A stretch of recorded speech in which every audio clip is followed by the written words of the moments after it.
Magandang araw, eto nga at for the kape na naman ang mamiroan nyo. Medyo maliit nga tong tasang to kaya mabibitin nga ang mamiroan nyo dito.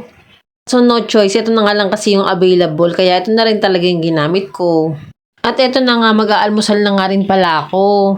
Ito nga palang langgunisa saka repolyo na ginisa yung ulam ko for today. O siya, kain po tayo!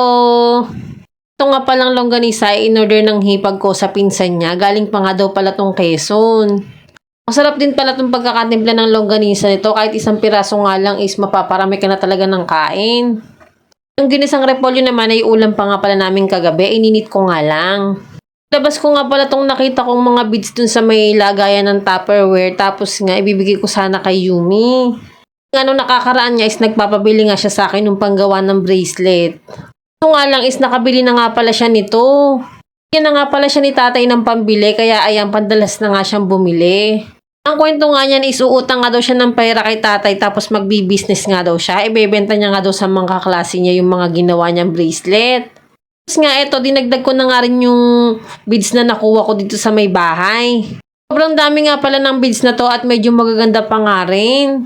Gamit kasi daw ito dati sa pagdidesign ng mga tsinela, sabi ng hipag ko.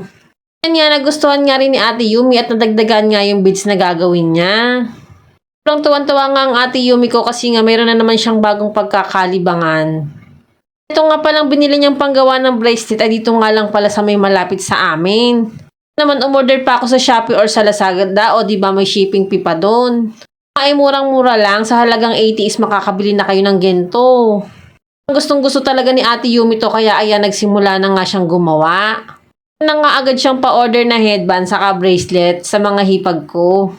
Tiyak na mag-enjoy talaga ang Ate Yumi ko dito sa gantong mga paggawa ng bracelet. Dahil ilang araw na nga rin palang gustong mag-swimming ni Ate Yumi dito sa inflatable swimming pool niya. Yan nga at pinahanginan na nga namin. Nga lang ay nasira nga yung pampahangin namin, sayang naman, bagong-bago pa nga yun. Subukan pa nga gawin ni tatay kaso hindi na nga daw talaga magagawa, na-stuck na daw kasi. Kaya nga ito, kahit si Amber nga ay nagpahangin na nga rin gamit yung panghangin ng lobo. Ipan nga ni Ate Yumi na manghiram dito sa kapitbahay namin itong pampahangin ng bike. Gustuhan niya nga makapag-swimming ay nga, tsinaga niya nga talaga. Pero syempre tinulungan nga din pala siya ni tatay magpalobo niyan.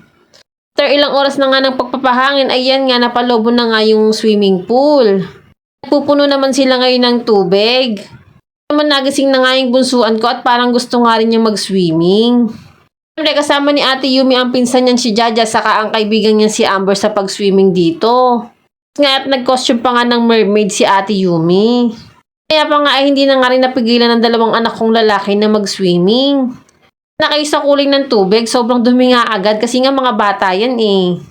Ang hapon nga is naisipan kong magmerienda nitong chichirya. Siyempre kasama ko si Daddy. Naman is nakaayos na nga rin pala dito after nilang maligo. Sobrang bahang-baha nga kanina kasi nga dito nga talaga sila naligo sa loob ng bahay.